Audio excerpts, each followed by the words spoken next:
¿Sí? Adelante nomás. Bueno, gracias.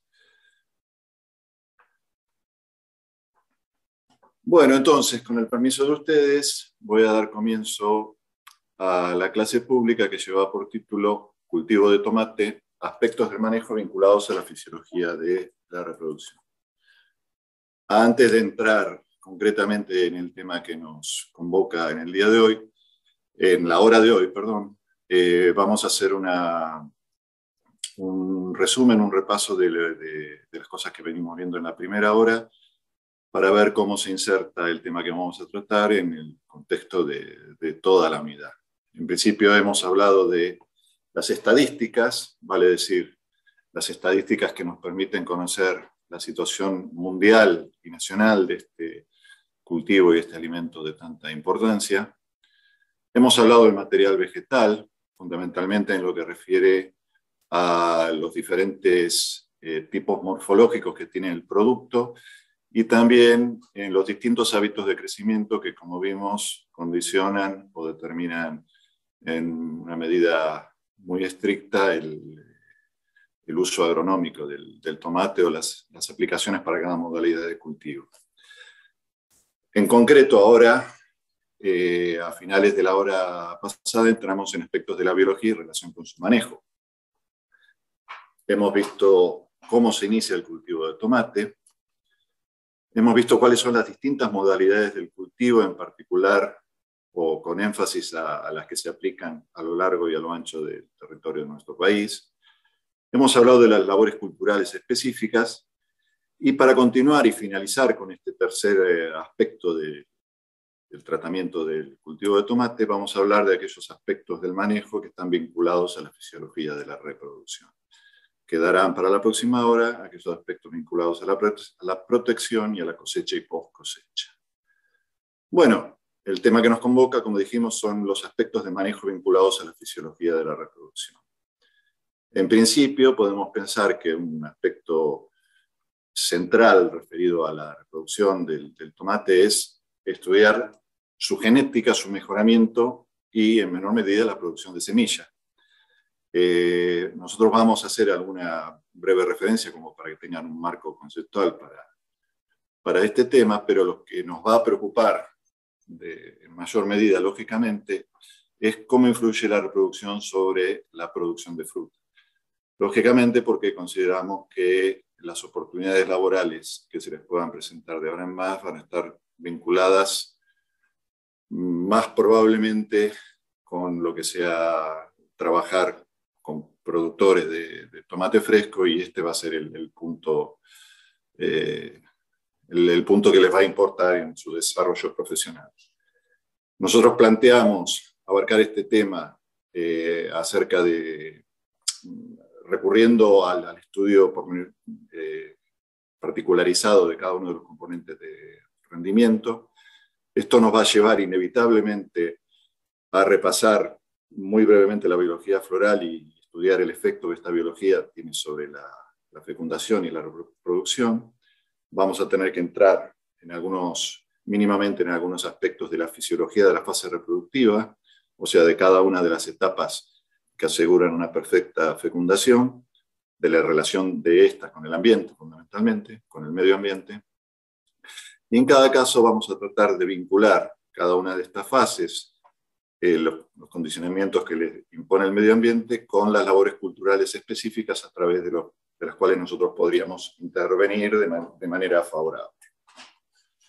Bueno, algunas generalidades, no quiero incidir demasiado en esto, pero ahí tienen alguna mención a lo que es la citogenética del tomate, la conformación de su germoplasma. Ahí sí, una característica fundamental desde el punto de vista genético de la planta, y que quiero que recuerden a lo largo de toda la clase porque tiene implicancias en todos los temas que vamos a tratar, y es que el tomate cultivado es autocompatible. Tiene un porcentaje de autofecundación o de autopolinización cercano al 95%. Estamos hablando de una especie de gran porcentaje de autogamo. Esto se explica si nosotros prestamos atención al proceso de domesticación del tomate. En la primera hora hablamos un poco de la historia del tomate, de cómo el tomate salió de América y en definitiva terminó conquistando el mundo, pero tenemos que reconocer entonces por esta historia del tomate que tuvo dos fases distintas de domesticación.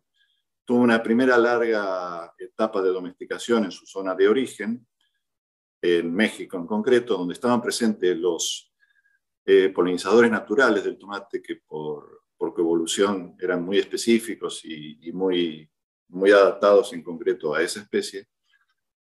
Cuando el tomate es llevado por los europeos durante los siglos XVI y XVII de Europa, se encuentran que al querer cultivarlo no estaban presentes los polinizadores naturales.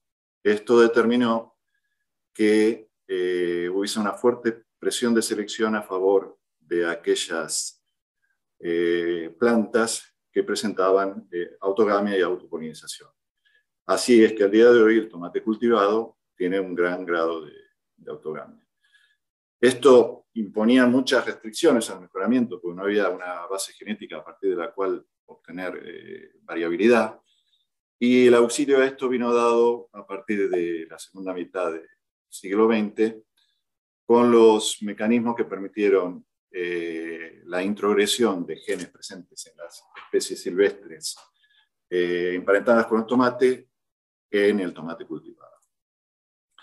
Bueno, cabe explicarse cómo es posible que un cultivo con tal grado de homocigosis y de autogamia tenga una variabilidad tan sorprendente en cuanto a formas, en cuanto a colores, en cuanto a tamaños.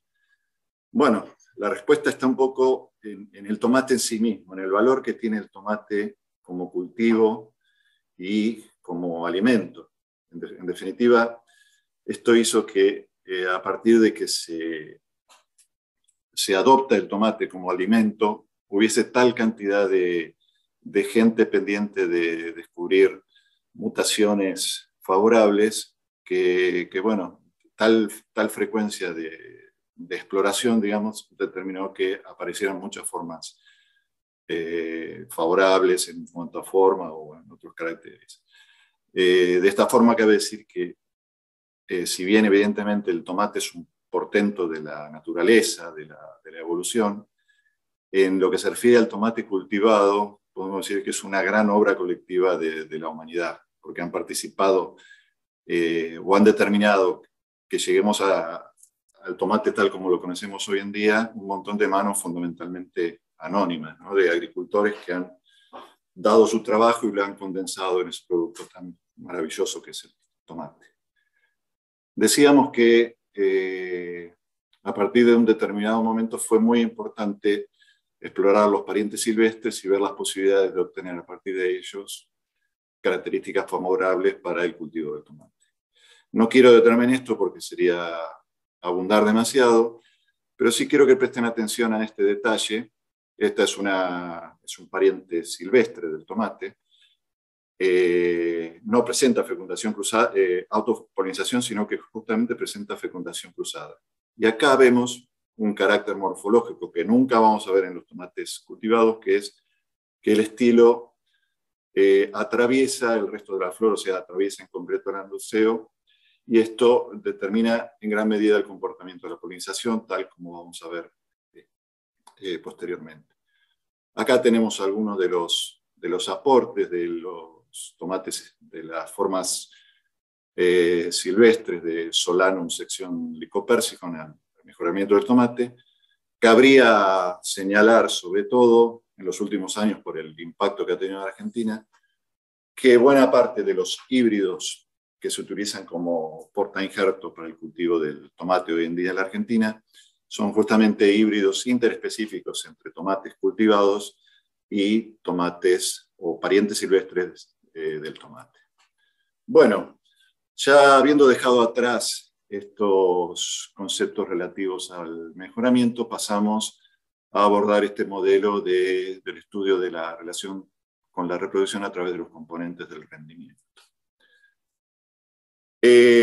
Bueno, ahí les pongo una pequeña reflexión sobre la importancia que tiene este enfoque, digamos. Si estudiamos en detalle cada uno de los componentes de rendimiento, podemos tener una mejor idea de cómo interactúa cada uno con el ambiente y de cómo podemos intervenir en cada uno de ellos a través de las labores culturales. Nosotros vamos a considerar los siguientes componentes del rendimiento y como los vamos a estudiar cada uno por separado, no los voy a nombrar ahora, sino que directamente voy a pasar a desarrollar cada uno de ellos. Hablemos en principio del número de racimos por planta. Bueno, dijimos que si bien hay muchas modalidades para realizar el cultivo de tomate, nosotros nos vamos a enfocar particularmente en lo que es el cultivo de tomate fresco bajo invernadero en la región de La Plata. Eso implica estar hablando casi de forma restrictiva de variedades de tipo indeterminado. Variedades de tipo indeterminado en donde, como en todas las plantas de tomate, coexisten durante la mayor parte del ciclo de cultivo la fase vegetativa y la reproductiva, pero además en un mismo momento vamos a encontrar en la planta racimos florales que presentan un grado de desarrollo muy diferente.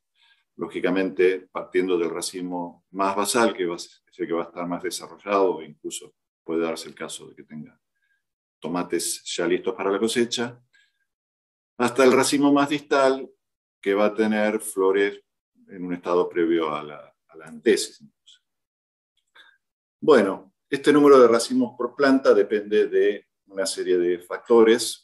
En principio cabe considerar el número de hojas hasta la primera inflorescencia, o sea, el número de hojas que media entre los cotiledones y el racimo más basal. La duración del ciclo, o sea, durante cuánto tiempo vamos a mantener nosotros el tomate en cultivo.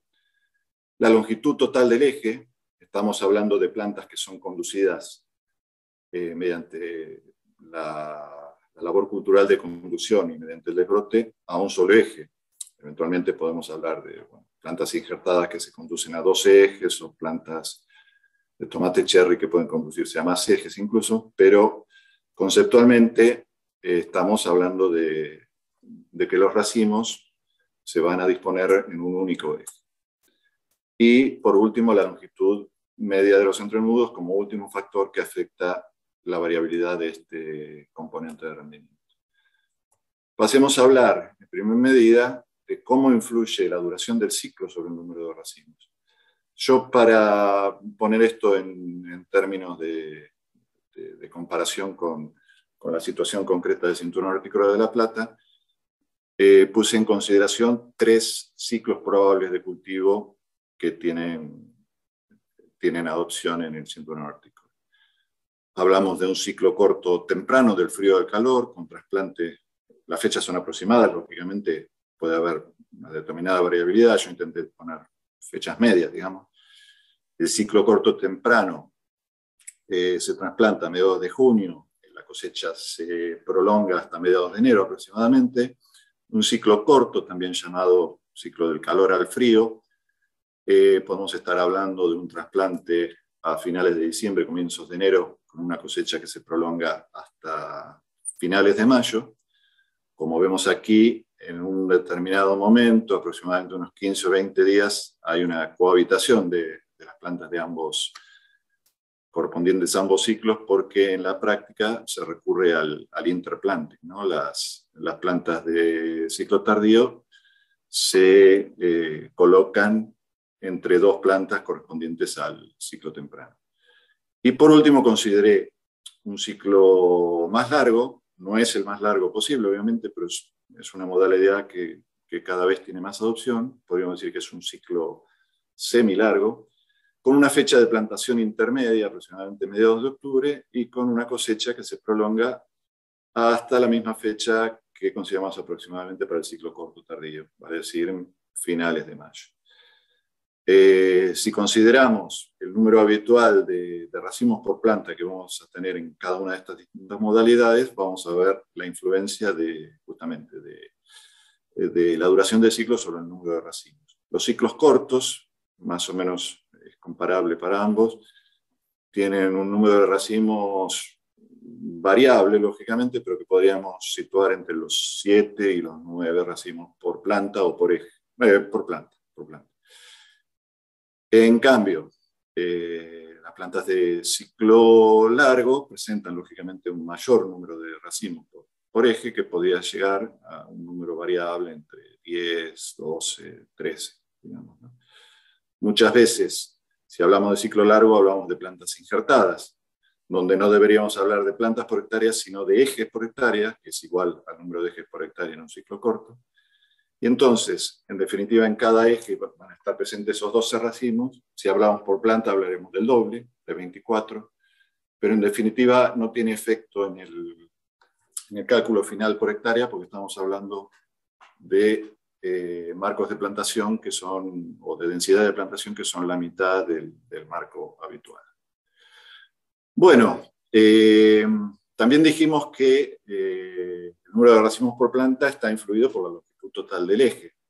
Esto, de alguna manera, lógicamente tiene una correlación lógica con la duración del ciclo. Lo que pasa es que yo lo menciono porque la longitud del eje tiene dos condicionantes importantes, que son la altura de los invernaderos, por un lado, y la altura de los superarios. ¿Qué quiero decir con esto?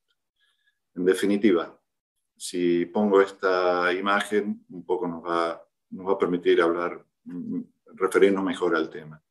Esto es una condición de cultivo que ustedes, como imaginarán, no se da en Argentina, esto es Italia, pero estamos hablando de invernaderos muy altos, invernaderos de tipo Venlo, ciclo de cultivo largos, aproximadamente de 12 meses, pero, digamos, los dos factores restrictivos están de alguna manera resueltos. Son invernaderos altos, los operarios tienen la misma altura prácticamente que la que tenemos nosotros, pero han resuelto esta limitación recurriendo a este artificio, a esta herramienta que permite circular por el surco variando la altura de acuerdo al requerimiento de cosecha o de intervención cultural que nosotros tengamos en la parte superior de las plantas. La situación en Argentina, bueno, no es evidentemente esta. En algunos casos nosotros podemos intervenir, recurrir a herramientas más sencillas, menos mecanizadas, que nos dan la posibilidad de tener un poco más altura, pero lo habitual es que no podamos conducir el cultivo más allá de lo que nos permite la extensión de nuestros brazos, en definitiva. Tenemos que cosechar, tenemos que hacer podas en la parte alta de la planta y la altura nos impone, nuestra propia altura nos impone esa limitación. Sabemos que existe una labor cultural que en cierta medida nos permite modificar favorablemente el número de racimos por planta, que es manteniendo constante, lógicamente, la altura del tutorado, que es el acostado. O sea, en definitiva, es correr la ubicación del hilo, acostar la planta y de esa manera, previo desatado y reatado de la planta, ganar aproximadamente entre 50 y 70 centímetros de eje, en los cuales podemos llegar a tener, no sé, entre 3 y 5 coronas más y sacarle un poco más de provecho a esta planta. El otro factor sobre el cual teóricamente nosotros podemos intervenir de manera de aumentar el número de racimos por planta es la longitud media de los entrenudos. Nosotros sabemos que la planta de tomate está compuesta por simpodios, cada uno de estos simpodios compuestos en tomates indeterminados por 3 hojas, de manera tal que la longitud media que separa a las hojas, si nosotros la reducimos, vamos a determinar que la distancia media entre racimos también se reduzca. Es difícil intervenir en este carácter, pero se han propuesto dos estrategias. Una es recurriendo a la fertilización. Sabemos que en general el nitrógeno promueve el vigor en las plantas, promueve el desarrollo excesivo, y que otro tipo de nutrientes como el potasio y el calcio pueden llegar a tener algún efecto enanizante, entre comillas. Pero el otro factor en el cual se tiene ciertas esperanzas al día de hoy es en el empleo de los reguladores de crecimiento, en concreto retardantes de crecimiento. Hace unos años, hace aproximadamente 20 años, estuvo la moda de emplear en el tomate un retardante de crecimiento que se llamaba Cicocel, buscando justamente esta reducción de la longitud media de los entrenudos. Los resultados no fueron los esperados, hubo muchos efectos colaterales adversos, hubo aparición de fitotoxicidades, pero al día de hoy cada vez se emplea más otro retardante de crecimiento, el paclobutrazol, que se emplea con mucho éxito en las plantineras para reducir el tamaño de los plantines, y se tiene esperanza de que pueda aportar ciertas posibilidades de reducir la longitud media de los entrenudos en el tomate. Hay experiencias que al día de hoy van en ese sentido. Bueno, hablemos del otro componente de rendimiento en el tomate, que es el número de flores por racimo. En principio, este es un componente que está muy determinado genéticamente. Lógicamente, el ambiente influye en cierta manera, pero podemos decir que está sobre todo más determinado por el tipo de material.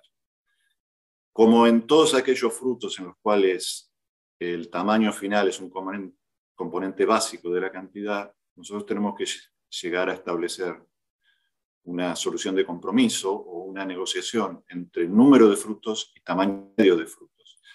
No podemos permitir que la planta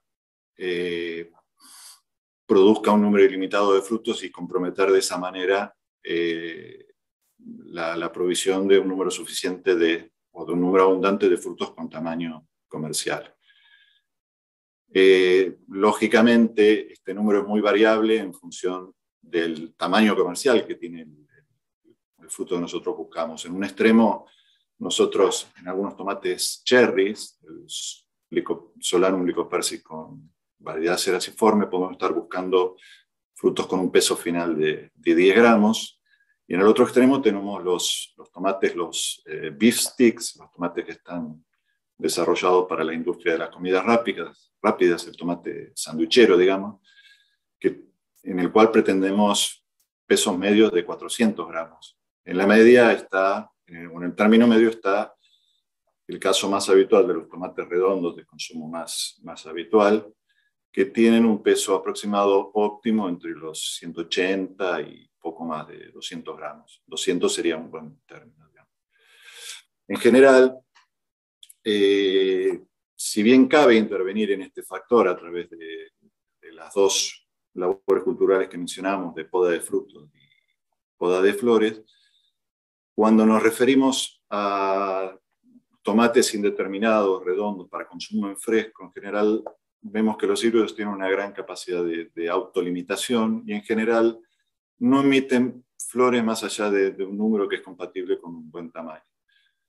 Acá, arriba a la izquierda, encontramos un híbrido muy habitual en la zona de La Plata, el cultivar el Pida, que los mismos proveedores comerciales muestran esta foto con 5 tomates de forma tal como de dar una idea de cuál sería el número óptimo que cabe dejar en un fruto para lograr un buen tamaño. Estamos llegando a una producción media de 1 kilo por racimo de esta manera. Bueno, lo que decíamos, hay variedades de tomates cherry con frutos muy pequeños en lo cual las inflorescencias tienen un gran nivel de ramificación y un número muy elevado de flores por fruto. En algunas variedades antiguas de polinización abierta todavía podemos encontrar estas características esto es tomate platense, en concreto es una población de tomate platense. Ustedes ven que el tomate ha llegado a cuajar y a otorgar tamaño con éxito a dos frutos. Y sin embargo vemos que la inflorescencia todavía tiene, bueno, acá un tomate recién cuajado y un montón de flores. Con lo cual esto nos da la idea de que probablemente en esas variedades que tienen tendencia a ramificarse demasiado, cabría pensar en alguna poda de flores o de frutos. Sí es verdad que existe una poda de frutos de carácter estético, digamos, podríamos hablar de una coiffeur en cierta medida, en estos tomates que tienen la propiedad de ser cosechados por racimo entero.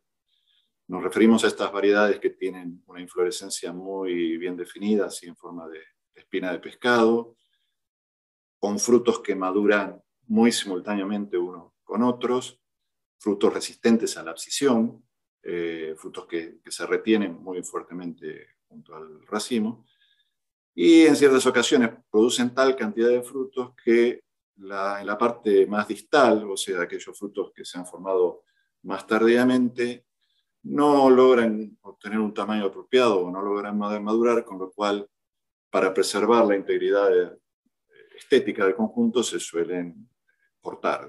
¿No?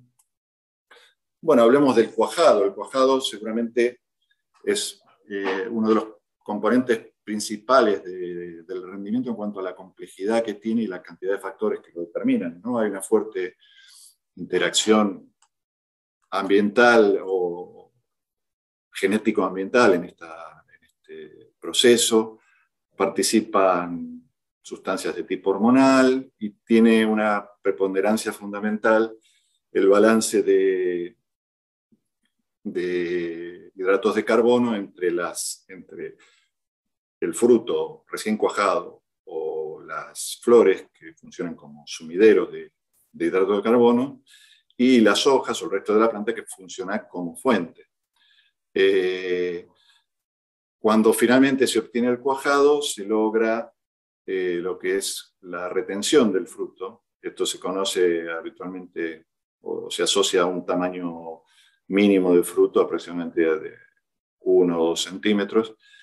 Y a partir de ahí, bueno, el fruto puede lograr un mayor o menor tamaño, pero de alguna manera su retención queda garantizada.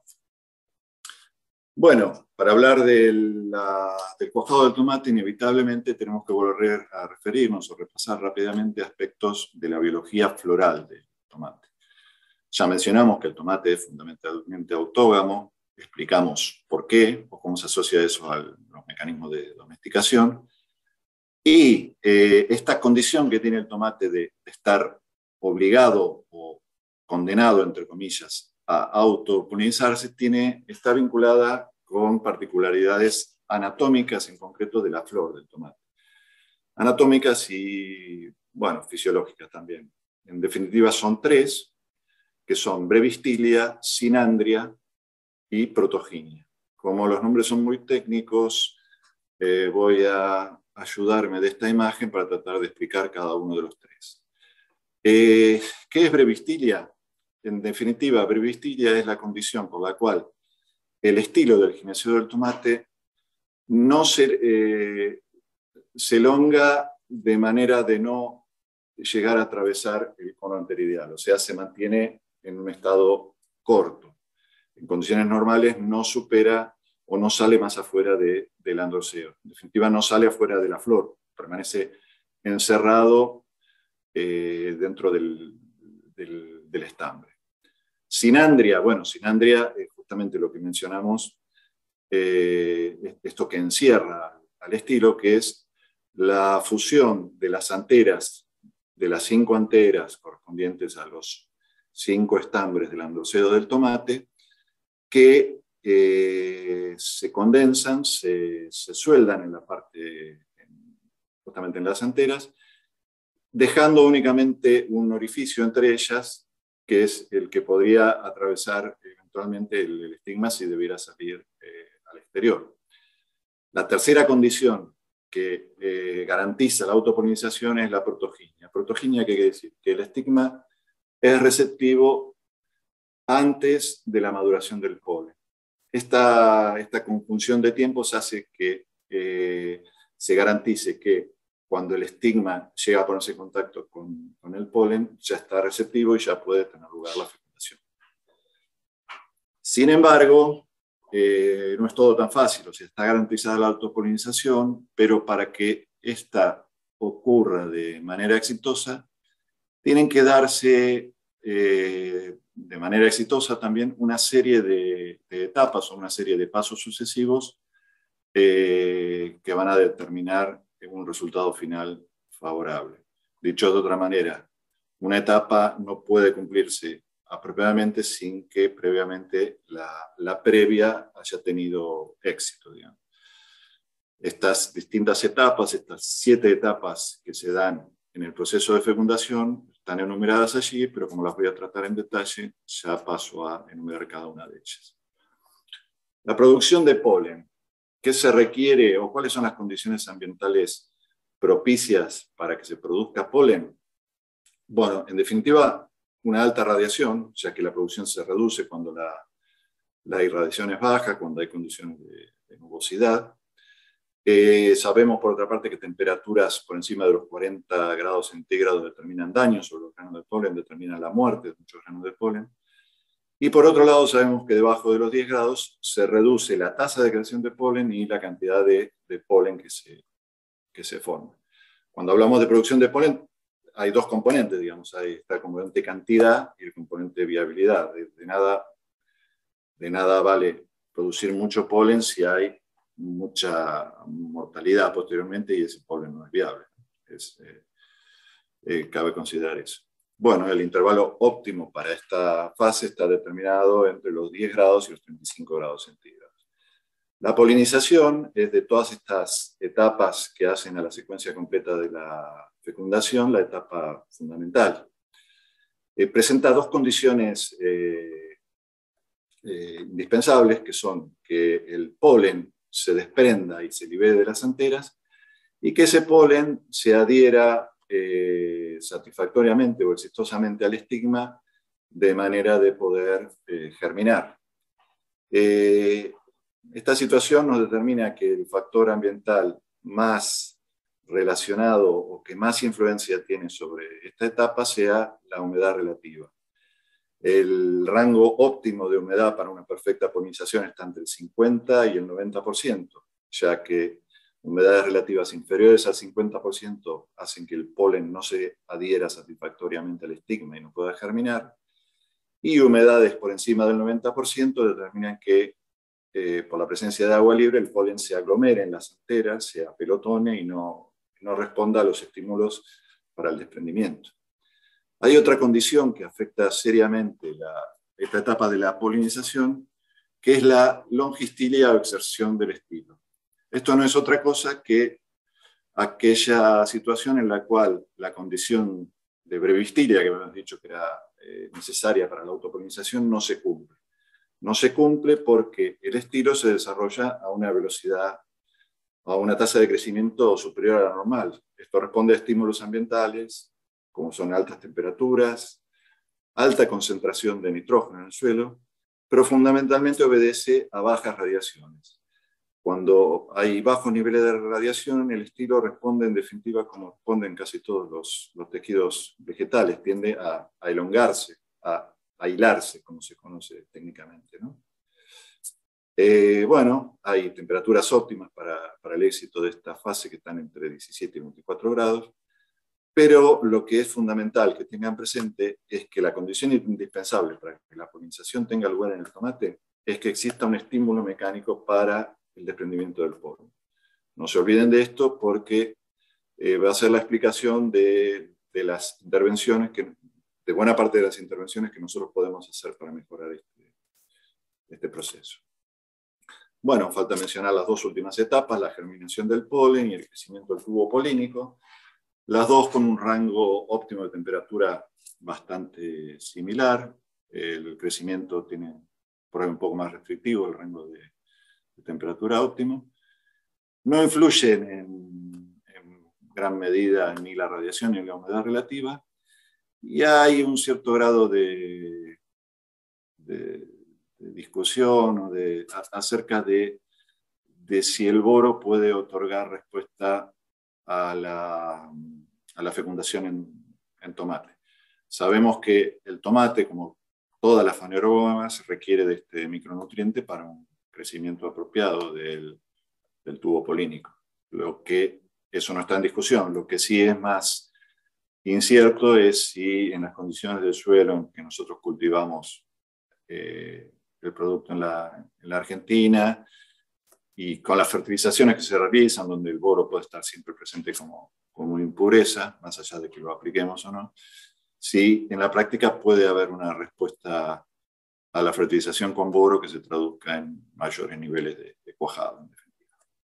Bueno, para hacer un resumen de esta interrelación entre las fases de la fecundación y las condiciones ambientales, podemos decir que una apropiada fecundación se ve limitada o se ve restringida por temperaturas superiores a los 37 grados, por temperaturas inferiores a los 10 grados, por bajos niveles de radiación, por humedades relativas extremas, o sea, situadas fuera de ese rango óptimo entre 50 y 90, pero sobre todo por la alta calma que es una condición consustancial al cultivo bajo invernadero, o sea, evidentemente la pared o la muralla que las mismas plantas de tomate oponen al movimiento del aire hacen que muchas veces no haya posibilidades de que el polen se desprenda. Bueno, ¿cuáles serían, así aplicando intuitivamente todo esto que venimos estudiando, cuáles serían los abordajes posibles para la solución de deficiencias en la fecundación? En principio podríamos hablar de control ambiental, ¿no? Si decimos que la fecundación falla porque se dan condiciones de microclima adversas que perjudican la fecundación, podríamos pensar en intervenir sobre estas condiciones climáticas. En la práctica y en las condiciones de cultivo en Argentina, sabemos que esto es bastante restrictivo. No, en cultivo definitivo, o sea, ya en los invernaderos donde las plantas se instalan, pensar en métodos activos de control ambiental es algo prohibitivo. Y muchas veces los métodos pasivos que podríamos aplicar tienen efecto contradictorio o discrepante, porque, por ejemplo, nosotros podríamos bajar la temperatura poniendo cubiertas o pintando los techos para reducir la cantidad de radiación. Bajaríamos la temperatura, pero en simultáneo estaríamos bajando la radiación, o sea que, en definitiva, el efecto positivo se compensa con la aparición de un efecto negativo. Sin embargo, no está de más pensar en todas las, o recalcar o volver a insistir en todas estas condiciones de diseño de los invernaderos que mencionamos al hablar de cultivo protegido, que hacen a una mejor gestión del microclima en el interior. Siempre vamos a tener mejor funcionamiento o mejor o menor incidencia de las condiciones adversas microclimáticas cuanto más altos sean nuestros invernaderos, cuanto mayor inercia térmica tengan y cuanto más respetemos esas relaciones que nosotros propusimos entre superficie cubierta y superficie de ventilación. Bueno, el otro abordaje posible sería recurrir a la partenocarpia. Sabemos que la división celular que sigue al cuajado del fruto y que en definitiva determina el cuajado depende del estímulo hormonal que ejercen las semillas fecundadas. Cuando este estímulo no está dado de manera suficiente porque la fecundación no fue completa ni fue del todo exitosa, podríamos recurrir a la partenocarpia. Y el tercer abordaje, lógicamente, es, si sabemos que uno de los problemas está en el desprendimiento del polen, recurrir a métodos de estímulo mecánico que faciliten el desprendimiento del polen. ¿Qué podemos decir de la partenocarpia como solución a los problemas de fecundación? Bueno, ahí está justamente la base teórica a la que hacía mención recién. La partenocarpia en tomate es posible obtenerla por mejoramiento, ya sea a partir de genes que están presentes en el mismo genoma del tomate cultivado, que habría que hacerlos patentes, que habría que hacerlos expresar a través de la homocigosis, o también sería posible emplear genes que están presentes en una bacteria, en el Bacterium tumefaciens. Cada una de estas dos alternativas presenta dificultades. En el primer caso, la aparición de esos genes tiene efectos colaterales adversos, y bueno, luego, obviamente, usar un gen de una bacteria para darle este carácter al tomate implica transformarlo, implica entrar en todas las dificultades que conocemos que tiene la difusión de organismos genéticamente modificados. Por otra parte, la partenocarpia, que es un carácter muy positivo en algunas frutas para las cuales la presencia de semilla reduce mucho la calidad. Estamos hablando, por ejemplo, de uva de mesa o de sandía. En el tomate no se da esa situación, porque en realidad en el tomate la presencia de semillas, de abundante número de semillas, es un factor que da calidad. Da calidad porque da jugosidad, da compacidad. O sea que esto de obtener frutos, o mejor dicho, obtener pericarpio a expensas de la producción de semillas, no es del todo favorable, ya vamos a ver por qué justamente. Bueno, si la partenocarpia no la podemos obtener genéticamente, como mencionamos, podemos pensar en otra tecnología que es aplicarla externamente. Esto nos lleva a la labor cultural que familiarmente conocemos como hormoneo u hormoneado. En general, bueno, ya se ha estudiado extensivamente ¿cómo se dice? La vinculación entre el desarrollo del fruto y la presencia de hormonas, y se ha determinado que hay muchas sustancias que podrían usarse para estimular la partenocarpia, pero en la práctica, y en concreto en Argentina, se eligió una concretamente, que es el ácido beta-naftoxiacético, que, como pueden percibir, el nombre comercial refiere al uso preferente que tiene, que es justamente obtener la partenocarpia en tomate, y por eso se la llama tomatosa. Esta aplicación de este fitorregulador para obtener la partenocarpia, bueno, tiene múltiples condicionantes, digamos, de manejo y ambientales, y también está regulado en buena medida por el material vegetal que nosotros hablemos.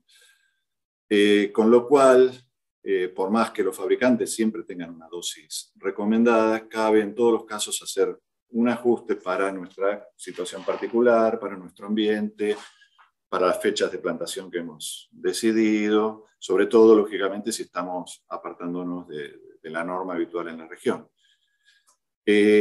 Bueno, lo olvidé de mencionar, pero la aplicación de estas hormonas es en forma dirigida y se hace flor por flor. Hay otros productos que admiten una aplicación más sistémica, digamos, pero en concreto la tomatosa se aplica de esta manera. Bueno, como dijimos que toda la tecnología requiere una validación local, podemos nosotros mencionar, para el caso de La Plata, las dosis óptimas que se obtuvieron, que obtuvo gente profesionales de la cátedra de climatología de nuestra facultad, trabajando en los invernaderos de la experimental, y llegaron a determinar que los mejores resultados para una perfecta partenocarpia y con un menor grado de defecto se obtiene en concentraciones de 3,5 centímetros cúbicos por litro, aplicados de manera semanal. Bueno, dijimos que el otro abordaje posible para la resolución de estos problemas de fecundación es recurrir al estímulo mecánico.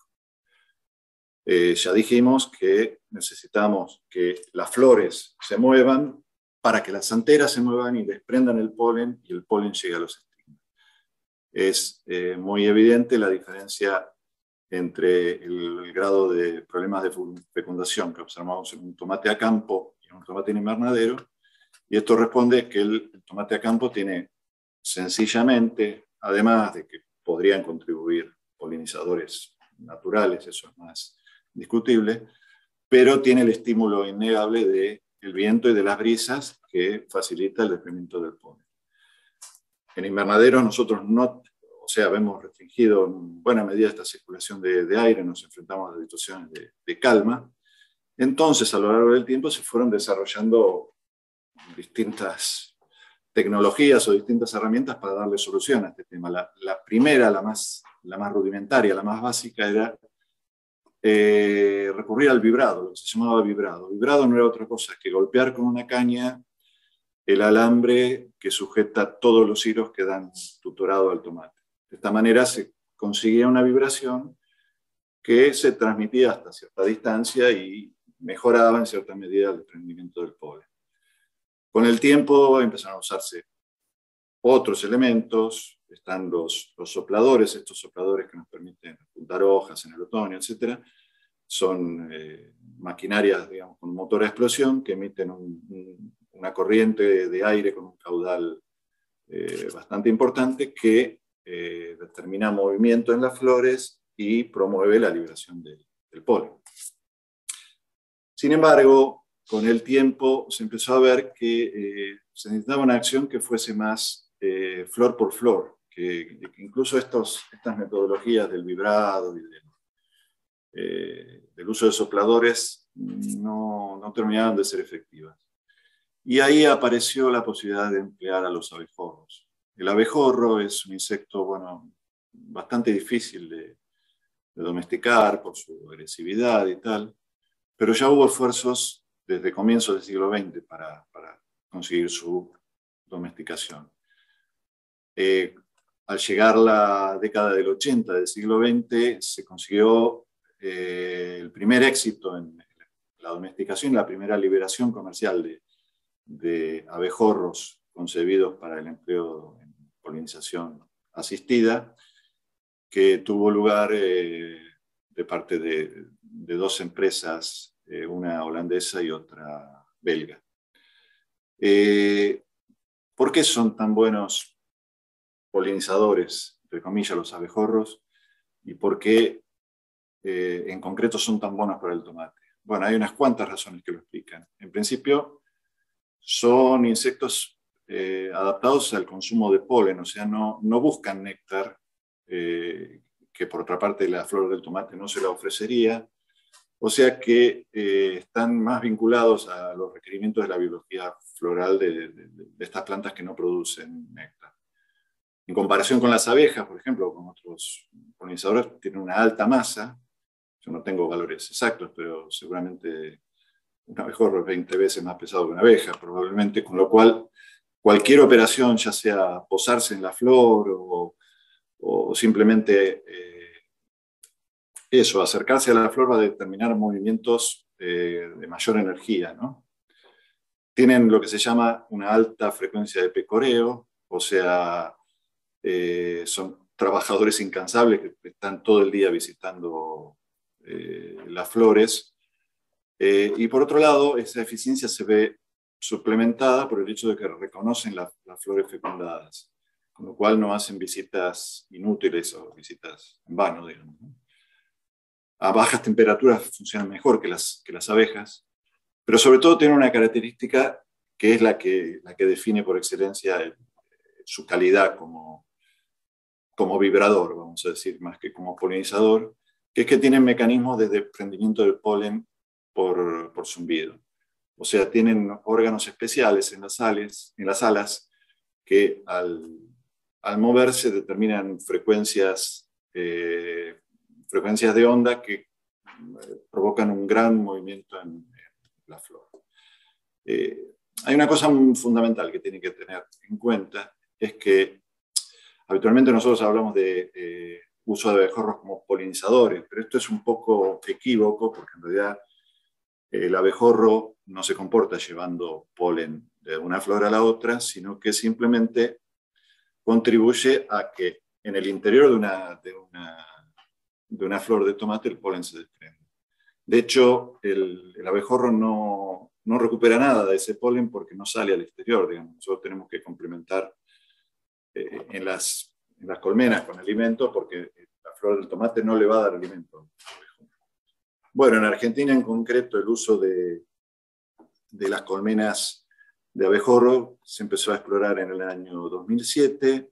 En principio quiso recurrirse a la importación de especies exóticas, las que se usaban en Europa, pero esto se detuvo por objeciones que pusieron las autoridades ambientales argentinas. Y en definitiva se decidió proceder a la domesticación de una especie autóctona que es Bombus atratus. En este desarrollo, que fue producto de la cooperación entre Biovest y una empresa argentina de bioinsumos que es Brometan, tuvo una participación fundamental un ingeniero egresado de nuestra casa de estudios, el ingeniero Silvestre, que, bueno, quiero mencionarlo porque es alentador saber que personas egresadas de nuestra facultad tuvieron importancia en tecnologías que tienen tanto impacto al día de hoy en la producción hortícola. Bueno, aquí vemos algunas fotos de cómo funciona el empleo de colmenas de bombus como promotor de la fecundación. Acá vemos, bueno, abejorros pecorando y vemos cómo estas colmenas de carbón, de cartón que contienen a las colonias de los abejorros son colocadas dentro de los invernaderos en cantidades establecidas por protocolos, etcétera, etcétera. ¿Cuál sería la comparación que cabe hacer entre el hormoneo y el empleo de abejorros? Si nos referimos al precio al día de hoy, la ventaja la lleva el hormoneo, que tiene un precio bastante inferior. Sin embargo, en contrapartida, la demanda de mano de obra en la operación de hormoneo es muy superior, porque, bueno, ya vemos que implica ir flor por flor y con una frecuencia bastante grande. El empleo de abejorros impone restricciones al uso de determinados insecticidas, porque tenemos que hacerlo compatibles con la supervivencia de los abejorros. Esto puede considerarse una desventaja, o también una ventaja, porque nos obliga a adoptar insecticidas más específicos y de menor espectro, digamos. Una consideración acerca del empleo de auxinas que habitualmente no se tiene en consideración es que en poco tiempo podemos encontrarnos con que el empleo de auxinas tenga restricciones de registro, digamos. Esto ya se dio en Argentina, ya se dio en Europa, y en Argentina ya hay profesionales que están llamando a la revisión del registro, sobre todo considerando el impacto que esto podría tener ante eventuales mercados de exportación, ¿no? Pero sin embargo, cuando hablamos de los factores relativos a la calidad y de la comparación entre las dos prácticas, la gran ventaja que presenta el hormoneo es la que vamos a ver a continuación, y para lo cual tenemos que hacer un breve repaso de la anatomía del fruto. Lo que me interesa, esto ya lo vimos, pero lo que me interesa que vean es la disposición en el interior de los lóculos de esta matriz gelatinosa en la cual están insertas las semillas. Esto da, como dijimos, calidad al fruto a través de la jugosidad y la compacidad. Muchas veces, si nosotros mediante la partenocarpia conseguimos la obtención de tomates con un pericarpio bien formado, pero con una placenta y una matriz gelatinosa deficientemente formado, el resultado va a ser esto. Va a ser, en definitiva, tomates huecos. A veces, externamente ya se puede percibir que no tienen una forma perfectamente redondeada, sino que presentan una forma más bien poliédrica. Y bueno, justamente el hecho de que sean huecos permite que se separen por flotación, por ejemplo. Y esto nos lleva a la última consideración, que es el efecto que tiene el hormoneo, o en contrapartida, que tiene el uso de abejorros sobre el último factor de rendimiento que nos quedaba por considerar, que es el peso medio del fruto. Evidentemente, los tomates obtenidos por hormoneo tienen como factor de calidad un peso medio de fruto muy superior al de los obtenidos por hormoneo. Bueno, como quería decir un par de cosas como reflexiones finales. En principio les muestro esta serie histórica que muestra los rendimientos obtenidos en los últimos, rendimientos medios obtenidos para el cultivo de tomates de fresco en Argentina en los últimos 60 años. Evidentemente, más allá de las variaciones puntuales que pueda haber, se percibe que a partir de mediados de la década del 90 del siglo pasado, hubo incrementos notables en la producción, casi se duplicó el rendimiento, y más o menos con el tiempo se mantuvo. Es innegable que a esto contribuyó la introducción del invernadero y las tecnologías asociadas, ¿no? El empleo de híbridos, de riego por goteo, etc. Pero, como sabemos, el empleo de invernadero tiene esa parte oscura que trae aparejado estos problemas de fecundación que venimos viendo. la ocurrencia de climas extremos y la necesidad de recurrir a elementos supletorios para favorecer el cuajado, en definitiva. Esto a veces, bueno, nos trae un cierto grado de vulnerabilidad frente a la ocurrencia de situaciones extremas, sobre todo en La Plata, donde el cultivo se realiza en pleno verano, ¿no? Acá, bueno, hay algunas notas que ilustran justamente sobre lo que nos ocurrió este verano cuando tuvimos esos picos de calor tan agobiantes y el impacto social, en definitiva, que tuvo a través del incremento del costo del tomate. Por eso, como reflexión final, digamos, quería rescatarles que el conocimiento de los factores de rendimiento, la influencia del ambiente sobre cada uno de ellos y la forma de intervenir son herramientas fundamentales para propender a mejorar tanto el rendimiento como la calidad de nuestra producción. Bueno, no quería terminar esta clase sin referirme brevemente a la bibliografía que ustedes pueden disponer para profundizar en estos temas. En principio, referirme a la obra, digamos, más extensa y más abarcativa sobre el cultivo de tomate, que es este libro compilado por un profesor valenciano, Fernando Nuez, editado por Mundi Prensa. Tiene aproximadamente 800 hojas y en particular es muy interesante la parte que relata el tema de los recursos fitogenéticos naturales vinculados al mejoramiento del tomate. Este libro está disponible, perdón, no lo dije, pero este libro está tanto en la biblioteca de la facultad como en nuestra biblioteca particular de la cátedra, ¿no? Está a disposición de ustedes. Este es un libro que está disponible online, lo editó la FAO, la Secretaría de Agricultura y el INTA, y se refiere a la implementación de las buenas prácticas en la cadena del tomate. Este libro es especialmente, bueno, todo el contenido es muy bueno, es muy extenso, es muy didáctico, pero sobre todo yo lo recomiendo a la hora de estudiar las distintas modalidades de cultivo en Argentina, que a veces son difíciles de comprender desde este lugar y estando tan alejadas las economías regionales, digamos, ¿no? Este libro, bueno, también se suele mencionar, es un libro también de prensa de 3 autores españoles. Fue editado en la época en que comenzaron a utilizarse las herramientas de control biológico y del invernadero, con lo cual, si bien ya está un poco desactualizado, puede tener algunos datos interesantes. También está en la biblioteca de la facultad y lo tenemos nosotros a disposición para prestárselo. Este libro, bueno, lo mencionamos, más que nada tiene un valor afectivo, digamos, fue el primer manual más o menos extenso que se editó en la Argentina por la editorial Hemisferio Sur de Argentina, un profesor tucumano, Fausto Volker, que, bueno, publicó este manual sobre el tomate. Evidentemente, la edición es de 1976, o sea, previo a la aparición del invernadero y los híbridos, con lo cual lógicamente está desactualizado, pero siempre puede tener algún dato interesante, sobre todo sobre lo que son las viejas variedades de polinización abierta, ¿no?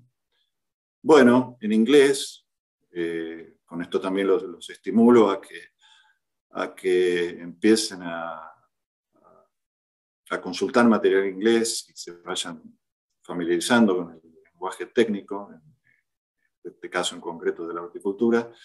Este libro también es una obra muy abarcativa, aproximadamente unas 400 páginas. El editor es Hughelink, un holandés, y sobre todo las partes referidas a la fisiología y la relación de la fisiología con el rendimiento están muy bien desarrolladas y son muy buenas. Por último, este libro no es del tomate en concreto, sino que abarca todas las especies hortícolas, pero como el tiempo no nos permitía abordar el tema de la producción de las semillas, quise traérselos como alternativa. Es un libro muy bueno, editado por un ingeniero de la Estación Experimental La Consulta de INTA, donde se aborda toda la tecnología relativa a la producción de las semillas hortícolas. No solo a la producción, sino a las tareas posteriores de acondicionamiento, con lo cual también le puede dar muchos elementos interesantes a la hora de estudiar el tema de iniciación de cultivos hortícolas, ¿no? Bueno, yo con esto doy por concluida mi clase y quedo a disposición, según entiendo, para responder cualquier duda que sobre la clase surja, pero ya en la entrevista. Creo que es así, ¿no? Bueno, muchas gracias por su atención.